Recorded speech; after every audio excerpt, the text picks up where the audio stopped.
It's not too surprising that boring rhymes with snoring.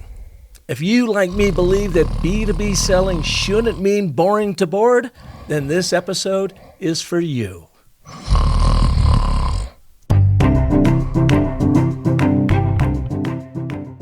Hello, and welcome to the Business of Story. I'm your host, Park Howell. If you're a B2B sales and marketing professional, then you know how important it is to share your product or service offering in such a way that your prospects can't wait to become customers. But your sales aren't where you want them to be because, well, your pitch and your niche might be kind of boring. Or you're making it so by how you are trying to sell. Remember this, boring is in the eye of the beholder, and you will learn today a simple 3-step selling framework from master sales trainer Will Barron of salesman.com on how to turn any mediocre sales pitch into a magnificently memorable message as you thwart your arch nemesis of boredom.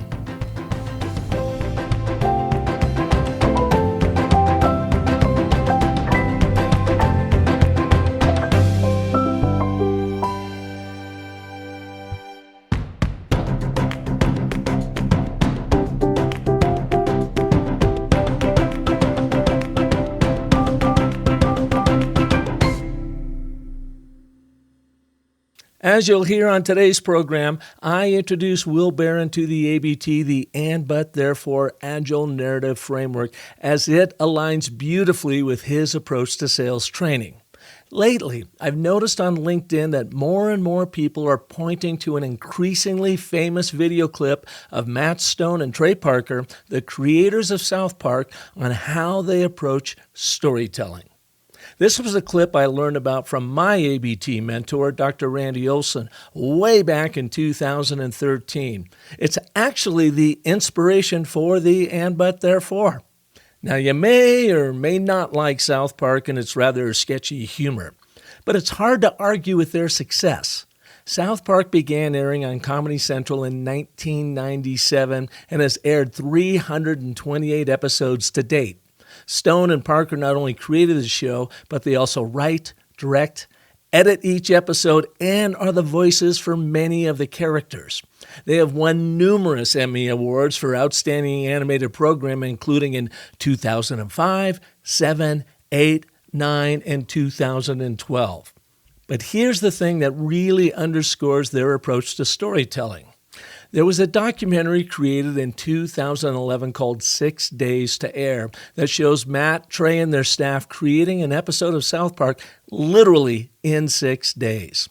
And this was the first episode they created following their musical, The Book of Mormon, that won 9 Tony Awards. I mean, these guys are storytellers. But given that they only have 6 days to concept, write, direct, animate, voiceover, and produce a South Park episode from start to finish, they simply have no room nor time for errors in their storytelling. So they rely on the secret narrative weapon of the ABT for their script writing. They call it the rule of replacement. Here is Trey and Matt describing this simple but powerful storytelling formula to a class of film students in New York. We can take these beats, which are basically the beats of your outline, and if the words "and then" belong between those beats, you're f***ed, basically. You got something pretty boring.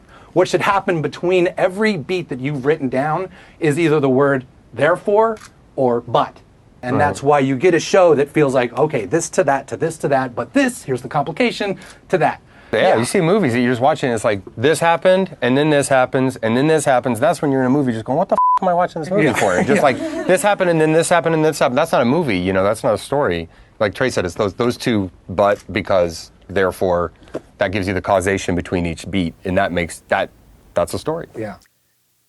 This is a pretty sweet story structure, given that it served Cartman and his cast of characters in South Park pretty well for 26 years.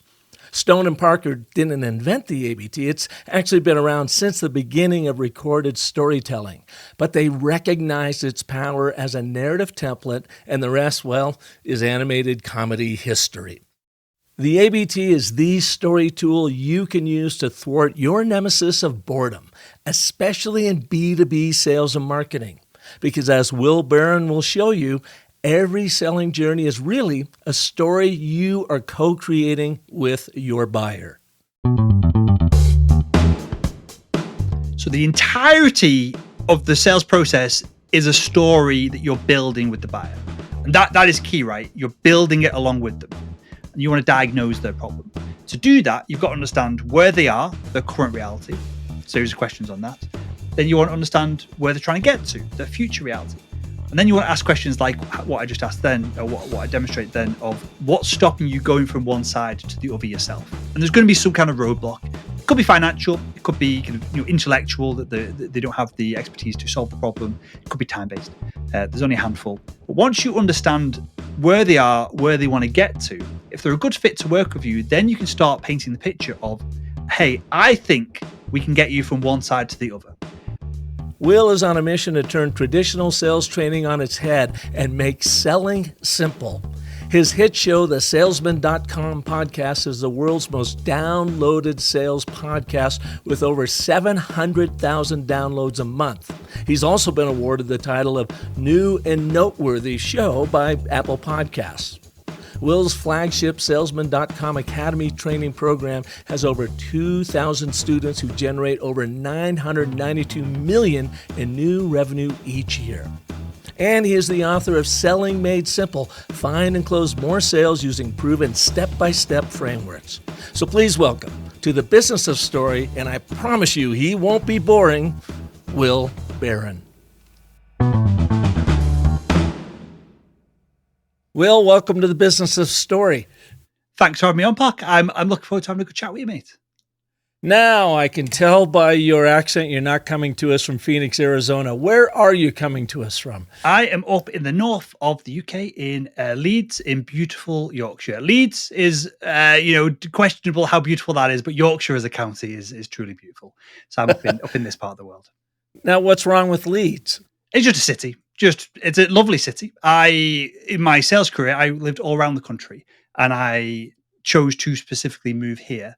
So I can't complain because I met my wife here, bought my house here, all that kind of stuff. Yeah. But yeah, the next move for us is probably to the Lake District, even further up in the north of the UK. Yeah. Now, today, you and I are going to take on the number one nemesis in all of sales, marketing, and communication, and that is boredom. Being boring. Boring is our arch nemesis, and I know I preach this all the time with the storytelling trainings that we do. Is the one way to thwart boredom every single time is to tell a compelling story, share an interesting anecdote, light up the theater of the mind of your prospects, entertain, to educate people.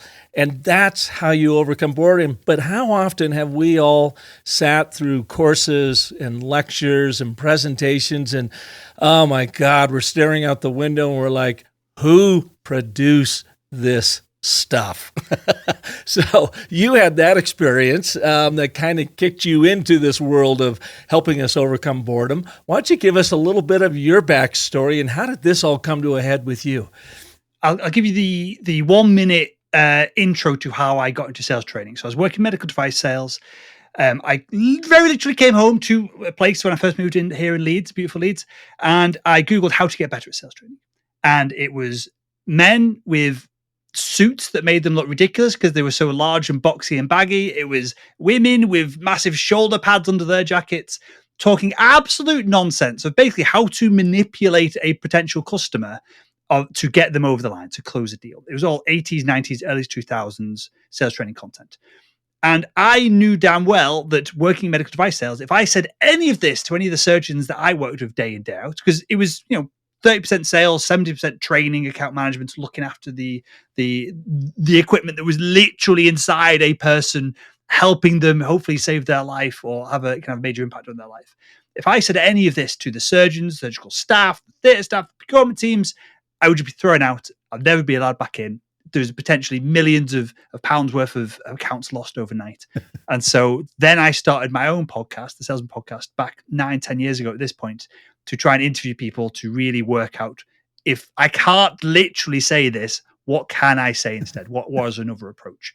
So from both boring sales training and non-effective sales training to kind of the world that we live in now, that space has changed dramatically.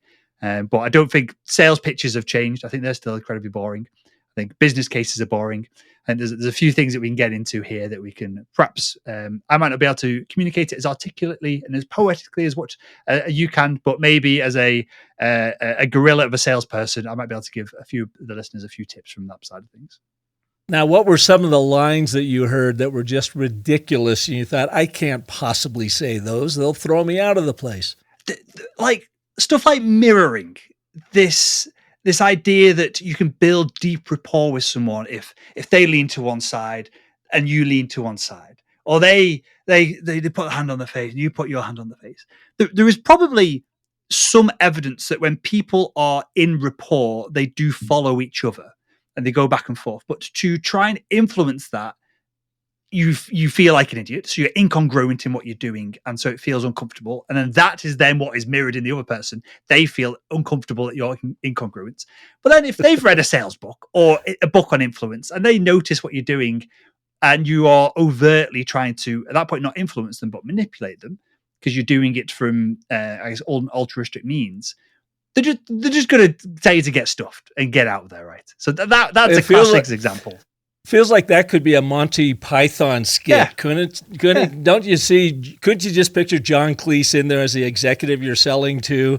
You know, one of the other guys comes in and he's trying to practice this new mirroring technique and he's leaning to one side as John does. And as John leans forward, he leans forward.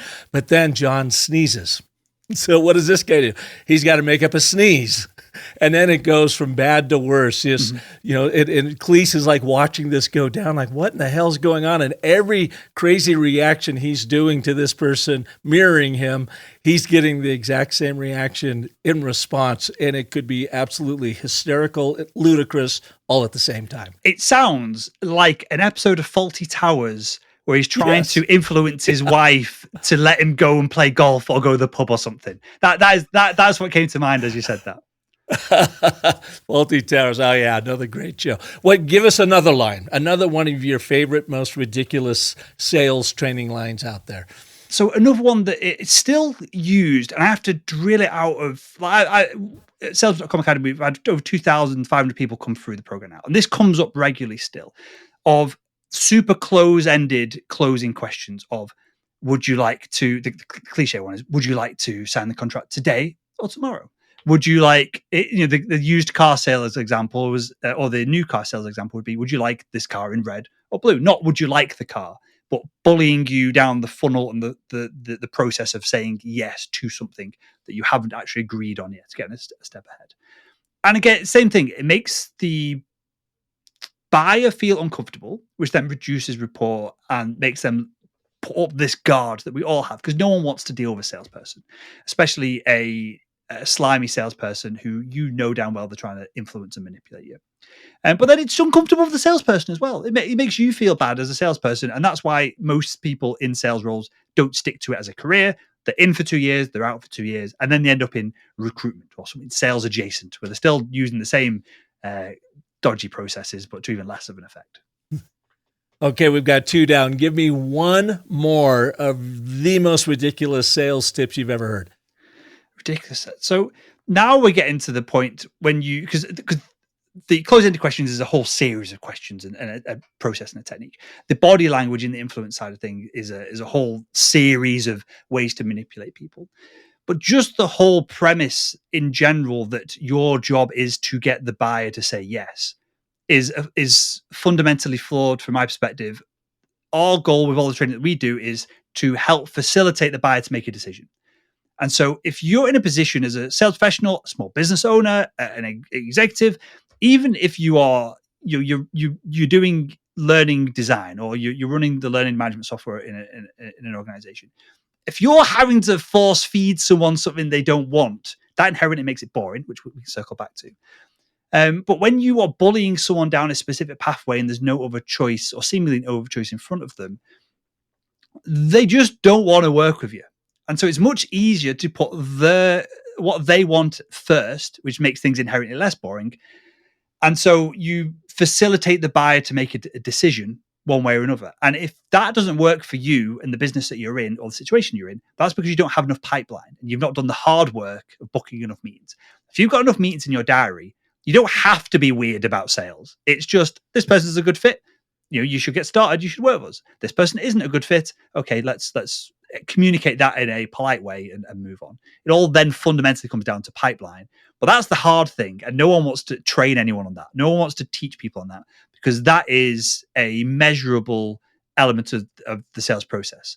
And it's much easier and sexy, I guess, to hold a training where you come and go, I'm going to teach you the 4 ways to influence your buyers to do this, this, and this. It's much less sexy and much more measurable, and there's much more accountability on the back of it to do what I do, which is I help salespeople find and close more deals.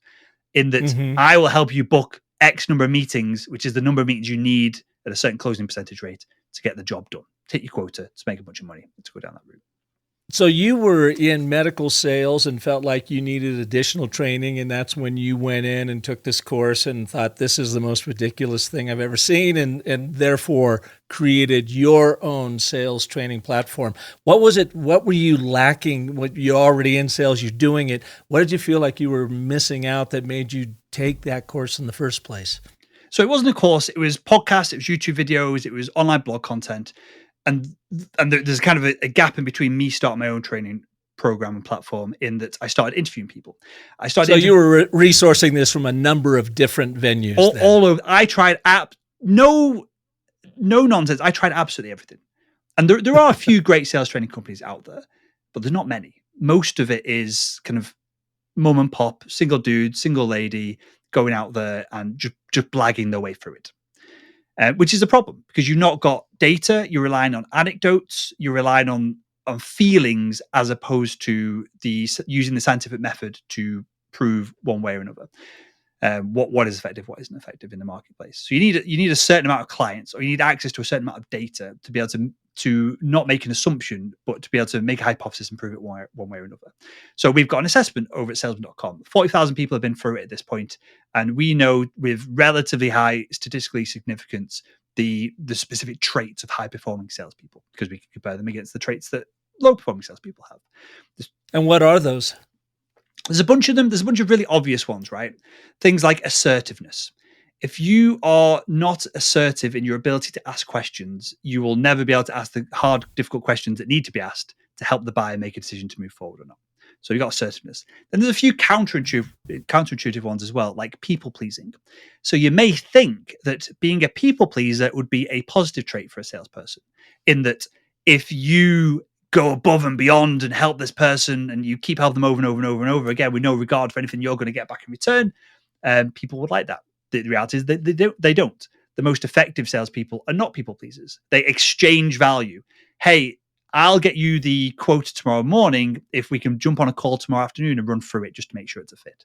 So that's an exchange of value, right? There's another kind of 12 other ones at this point. Every 6-12 months, we investigate, is there any others? So we'll tack a bunch more questions onto the assessment, and we'll see if there's trends that we can identify.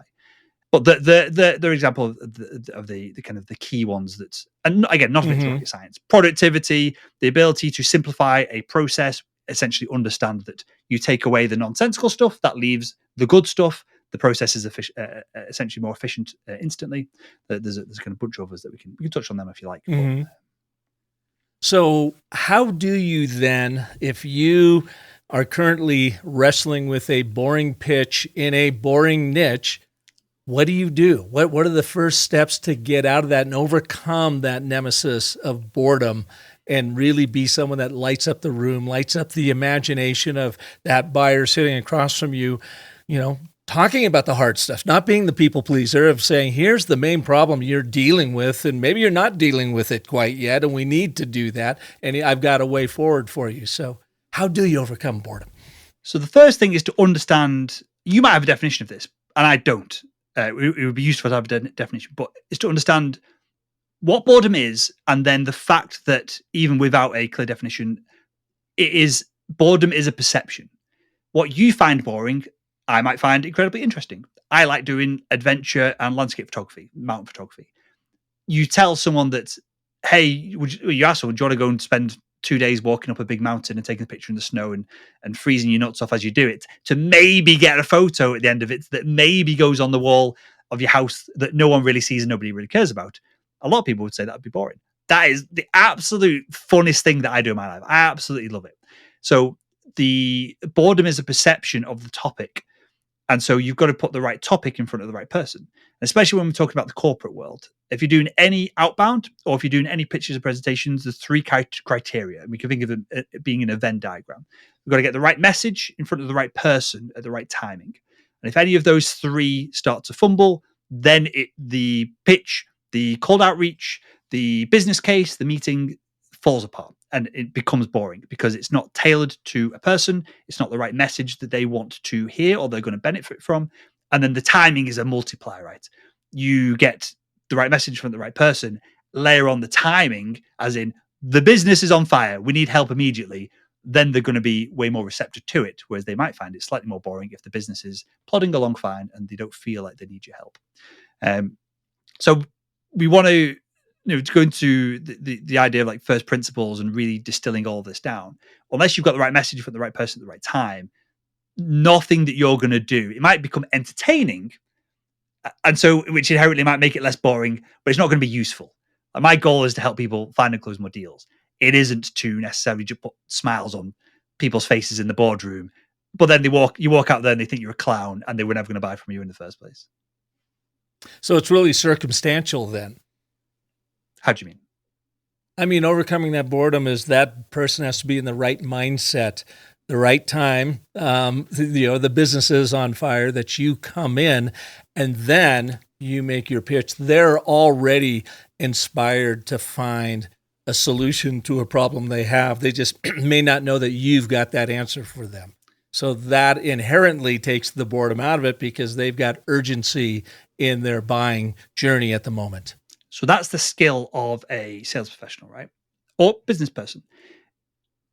People don't realize that there is an urgency. People might not realize that there is a better option. People might be stuck in the status quo and might not realize that the activation energy to take action might be 3 units of pain, of cash flow, of whatever it is that they've got to put into the system to resolve the problem, but they're going to get 500 units of benefit out the other end of it.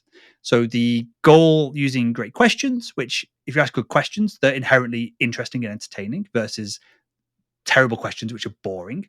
And you can distill that down to, can you Google this? Yes, then you shouldn't ask the question to a potential customer, right?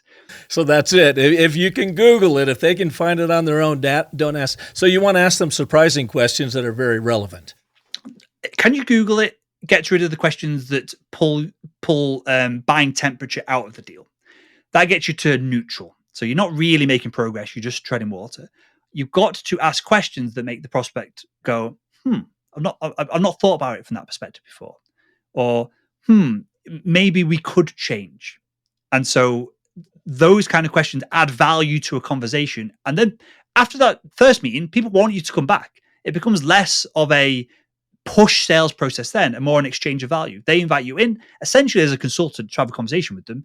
And if they're a good fit for what you do, you can provide the solution to help them solve the problem later on down the road, however far that may be.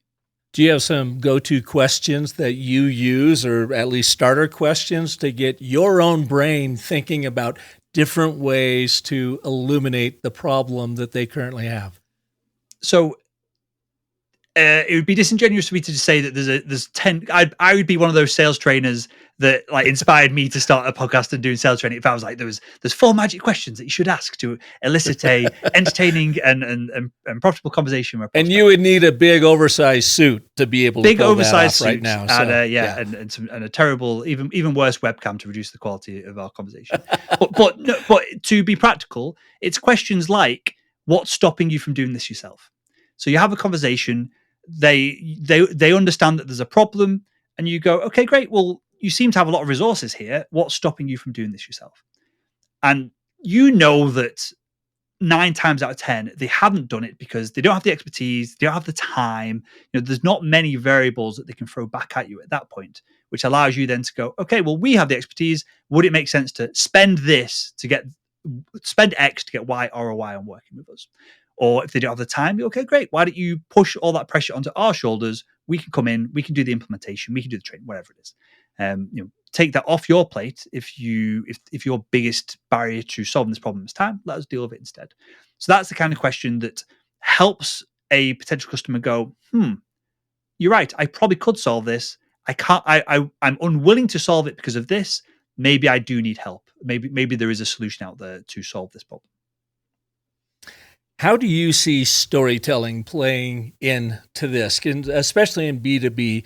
So many people lead with features and functions, and we're the best, and we got the greatest software, and we have an amazing SaaS platform. You're just going to love it, versus sharing stories about the outcomes that they're going to actually experience over what their offering is.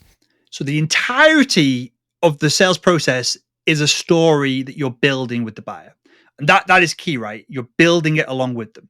So what we teach over at Sales.com Academy in the initial call that you have with a customer, we call it a diagnosis call. Other people call it a discovery call. There's lots of ways of describing it.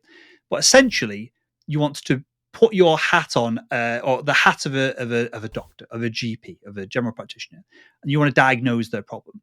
To do that, you've got to understand where they are, their current reality, series of questions on that. Then you want to understand where they're trying to get to, their future reality. And then you want to ask questions like what I just asked then, or what I demonstrate then, of what's stopping you going from one side to the other yourself. And there's going to be some kind of roadblock. It could be financial. It could be kind of intellectual, that they don't have the expertise to solve the problem. It could be time-based.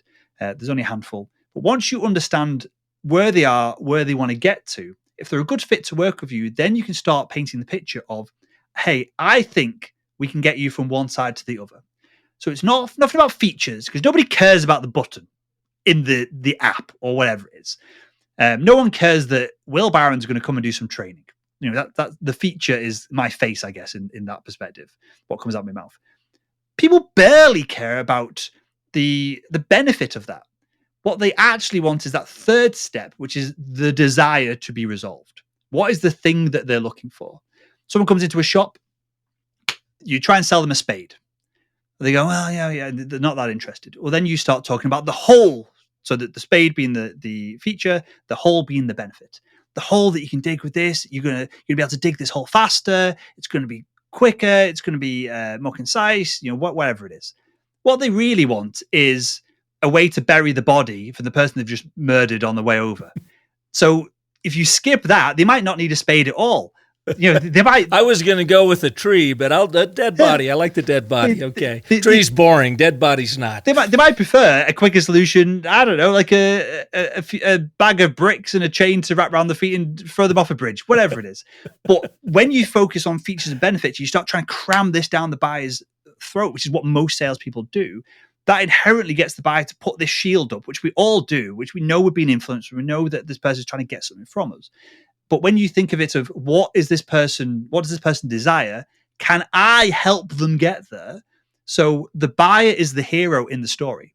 We're helping them get from one place to another, as opposed to we're trying to take cash out of their pocket and give them something in exchange.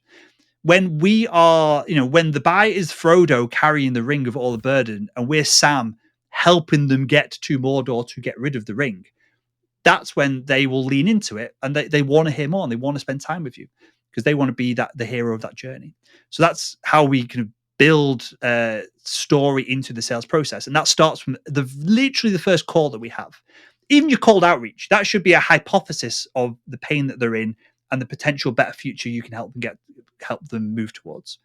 Obviously, in a one-way conversation with cold outreach, it's difficult to communicate that effectively, but that's the gist of it. But as soon as you get them on the phone, a Zoom call, in-person meeting, it's where are they, current reality, where do they want to get to, future reality, what's stopping them moving, the blockers, and how can you hold their hand and help them get from one side to the other.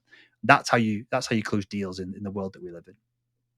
So essentially, it's the narrative arc of the sales process, starting with you as the storyteller salesperson, doing your homework, going through the discovery process, understanding, hypothesizing, I guess, at this point, of where your audience is and where you believe they want to be.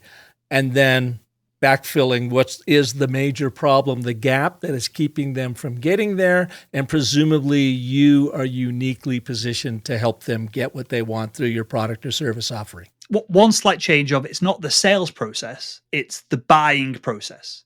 It's the story of the buyer's so you're reframing process. that.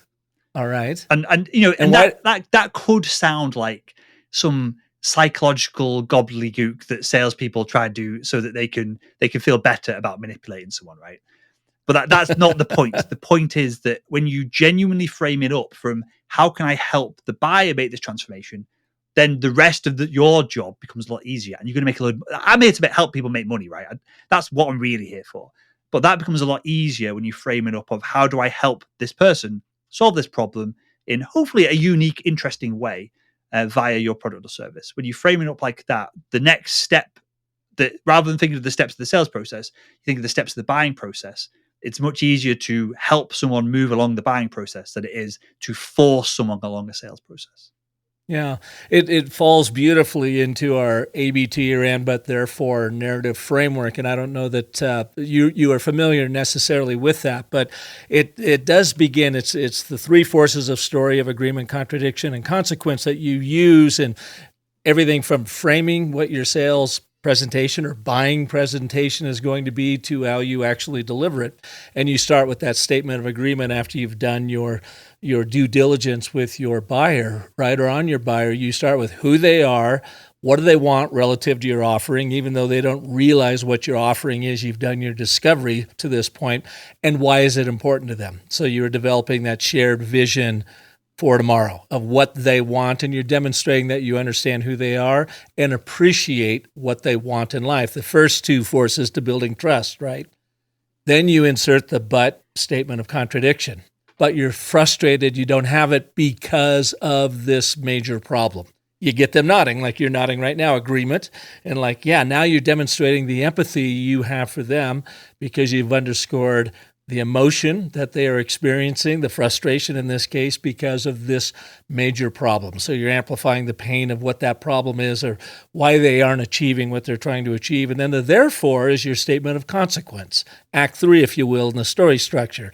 Therefore, imagine what it will feel like when you get this, or the amount of money you can make when you do this, or 10x growth when you do this by following this with us or by implementing one of our programs. Let us show you what that looks like for you. So it does kind of fall in that exact same thing. If you're talking about that buyer's journey of placing them at the center of the story, demonstrating that you understand who they are, appreciate what they want and why it's important to them, but empathizing with them as to why they don't currently have it. Therefore, you hopefully are the natural and uniquely equipped brand, product, or service offering to help them get what they want. Mm-hmm. That's awesome. I really like that. One thing I would tack onto the end of it is what I call micro-closing, which is a genuine question of, does that make sense? If the buyer says yes, you go, okay, great. And you carry on going. If they say no, you say, okay, well, what would make sense? So I picked up you use very specifically the word of a shared vision. Because it's very easy to think you're creating a shared vision, but you've really just kiboshed the entire conversation, railroaded it, and took control of it when you didn't intend to. Or you're using it as a clarity tool. This is what I believe your shared vision is. And then I really love that idea, that micro question at the end. Does that make sense? Well, no, it really doesn't, because what you said up top about this is what I really want is this. Oh, okay. Yep. I miss it. I totally get it now. And then it enables you to reframe that story within that buying process, but you're using it to clarify the position. You're not, that's the other thing we push too, is you're not pushing to them or speaking down to that buyer. You're always speaking up to them.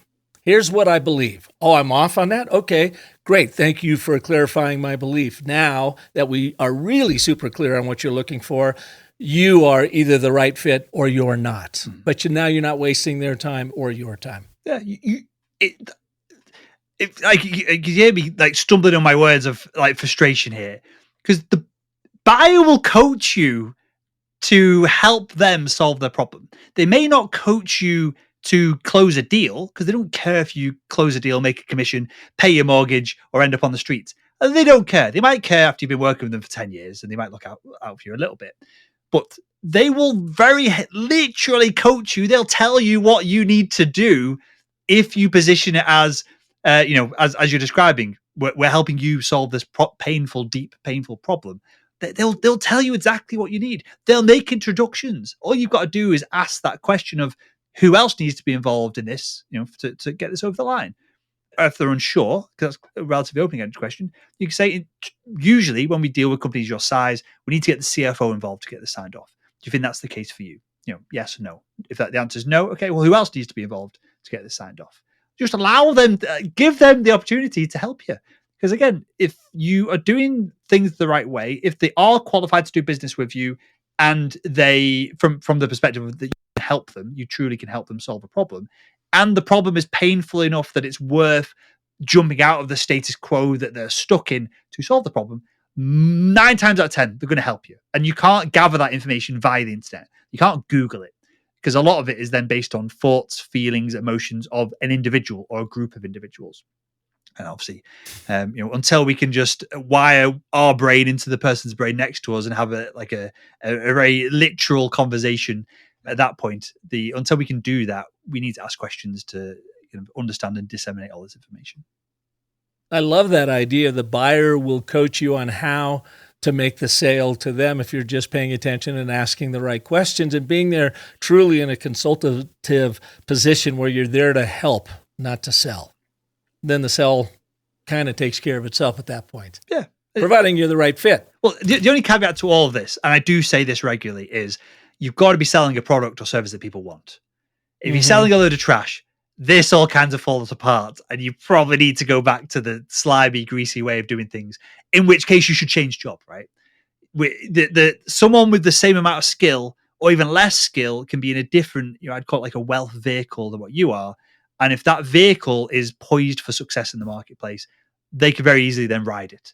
If you're working in an industry that is dying off, if you're a small business owner and you haven't innovated in the past decade, you can learn sales skills. You can formalize a process. You can do my whole shtick of simplifying the sales process and making it simple to understand, to comprehend, to implement. But all that then kind of falls apart if your product is absolute trash and nobody wants it. So it's a slight caveat there that you do need to be in a position where that you can add value to people. So your training then all came together. And by the way, you got salesman.com. How in the world do you land that URL? That's pretty good. Here's a story for you. I'll keep it brief. I've been trying to buy the salesman.com domain for about 10 years. Since the first website was upgradedsalesperson.com, terrible domain. Then it was salesman.red, because that was a cheap domain that I could get. Then I got salesman.org. That cost me a couple of grand. Then people kept complaining they thought salesman.org was a charity or like a non-profit. Mm-hmm. So I started chasing down salesman.com then. And every time I engaged with the guy who was the broker for the owners, they just messed me around and the price went up by like $10,000, $15,000 every time. And obviously you can imagine the starting point was out of reach for me at a certain period of time. It was going up. So they were just, I'm conscious of my language here, so I'll tone it down, but they were taking the mick, as we would say in the UK. They were taking They were taking the mick. Then I set up an alert for the 2 founders of the company that owned all these domains, and they owned these incredible, amazing domains, tens of millions of dollars worth of domains. And I set up a Google search alert. Okay, I was just like, if anything ever happens, maybe that'd be the timing element of this to get in front of them and make them an offer. And turns out one of them is a crackhead, and the other one is his sister, and she's suing him because he put loads of expenses through the business, loads of crazy stuff, and like all kinds of shenanigans that are not suitable to be shared on a podcast like this. And I just started getting all these news alerts of these 2 founders going back and forth. And it turns out it's not their money that they've spent to run the business. That one of them's, they've got the same parents. They've got a rich father who's kind of funded it all. And so they're just a pair of idiots. And so one of them was suing the other. They were liquidating a bunch of domains to pay for all the lawsuits. So I swooped right in, give them a more than reasonable offer, and got a yes on salesman.com within like 2 or 3 hours of putting that offer in. So yeah, it took me 10 years to get it, and it cost me more than what it should have, seeing as it's you can't live in a domain name. I've spent the price of a house on it, kind of thing. But hopefully it's a business asset moving forward. But invaluable. Yeah, I would imagine invaluable. That's great. So a final question for you. Since we are dealing with this world of boredom, What was the most boring thing you ever had to sell, Will, and how did you overcome that? So I think this goes back to what I said at the top of the show of something that is boring is whether you deciding something's boring, that's your perception of it. That's you're totally entitled to think that, but other people can look at it from a slightly different angle, and they will have a different opinion. I'll answer the question in a second, but I've just had someone sign up to my training program who sells bearings, and on the call when we go back for I'm not really. We tend to deal with people doing complex sales, medium to large deal sizes. That's where the process that we have over at Sales.com works really well. And he's like, no, wait. These aren't any bearings. These bearings are used in cruise missiles as part of the guidance system. They're like the most sophisticated bearings on the planet. Minimum deal size is a couple of $1 million. So I was like, okay. So I made a rash decision that his product was boring, that it was kind of a mass-produced product, and a slight bit more information, him calling me out for my ignorance, made it inherently more interesting because we've got loads of engineering firms that we work with for sales training. And like my dad's run a fabrication and engineering firm when he was younger. So I'm interested in all that kind of stuff. So I used to sell platinum and palladium this is my first sales role. Did a degree in chemistry, analytical and computational chemistry. My first role was selling platinum, palladium, gold, precious metals into the pharmaceutical industry. It sounds kind of cool, but it acts as a chemical catalyst. They put it in, the reaction speeds up, they take it out. And it's just that over and over and over again. And they're buying massive quantities of it. And the system is just, it wasn't even Windows. It was some kind of ancient system. And I'd type it in, it'd come up and I'd typed it in wrong. And there's no help. There's no like GUI to click on. And so that for me was inherently boring. But other people in the organization got a kick out of it. They really enjoyed it. But I moved from there. I got sacked from that role because I misplaced a decimal point on a quote, and so they honoured the quote. So that was not an ideal situation. But I got sacked from there, and I moved on to medical device sales. I'm into cameras. I'm into photography. I spent the next 5-6 years hanging out with surgeons with all these camera systems inside patients, seeing all these incredible things, all these one-of-one surgeries that never been done before. And I tell some people about this. And they're like, yeah, that's really boring.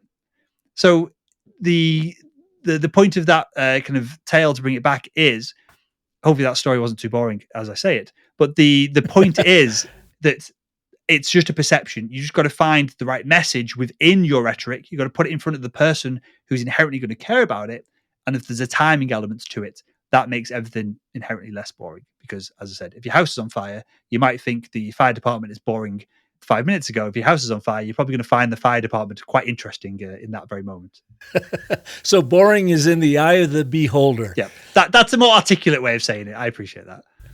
Oh, that's good. And it's our jobs as salespeople out there helping the buyer to reframe and see what we have in an offering, in a solution for them to be the right time, the right place, the right message, and something that's actually going to solve their problem. Yeah, perfect. Yeah. All right. So you've got a giveaway for our wonderful Business of Story listeners, and the 18 traits of high-performing sellers. Tell us a little bit about that. What is it? If you head over to sales.com, you can take our free assessment. There is no shenanigans, no nonsense. Go on the website, take the assessment. It'll give you absolutely everything that I know and we've learned about the 18 traits of high-performing salespeople. It'll tell you the traits you don't have. It'll tell you the traits that you do. It'll give you some insights on where you can get more free resources on how to improve and learn those traits because they're all learnable. For example, what a classic one that people tell me that isn't learnable is one of the traits of high performers is the ability to turn on being an extrovert. So I'm an introvert. I will do this podcast for Yourself Now Park. I will have a cup of tea, I'll hang out with my dog, and I'll just sit in silence for 20 minutes. And I need that then to recover from this. I was an introvert my whole life until I got thrust into the world of sales. We had to become more extroverted. So that's an example of one of the traits of the 18 traits of high performers. All of them are learnable. And whether you're in sales, whether you're in business, whether you are teaching, whether you're doing learning design, anything like that, they are the traits of essentially communication, because that's what sales is. So if you head over to sales.com, you can take the assessment for free today. It is salesman.com, right? Salesman.com. That's my northern accent, confusing things there. No, that's all right. I was hearing SALESMAN. sales.com, but it's salesman.com. Oracle owns sales.com. That domain's not getting bought anytime soon. I don't think Oracle are going to be in the dire straits of the. They're not being run by a bunch of crackheads. No, not yet. Anyway, I've got good links over Oracle. We train a bunch of reps over there. I'll be the first in there to put an offer in when sales.com is available. Well, Will, thank you so much for taking the time to be here today. In fact, you're coming all the way across the Great Pond. It's your, I guess, evening there, Monday evening for you right now. And just appreciate you taking the time and sharing your insights with our listeners. I appreciate you having me on, Park. I appreciate the work that you're doing, mate. I really enjoy it. And cheers for having me on. Thanks for listening to and sharing this edition of The Business of Story. Hey, if I can be a service to you and your folks to help you all grow as more confident, compelling communicators through storytelling, please shoot me a note to park@businessofstory.com. I promise to help your people excel through the stories you all tell.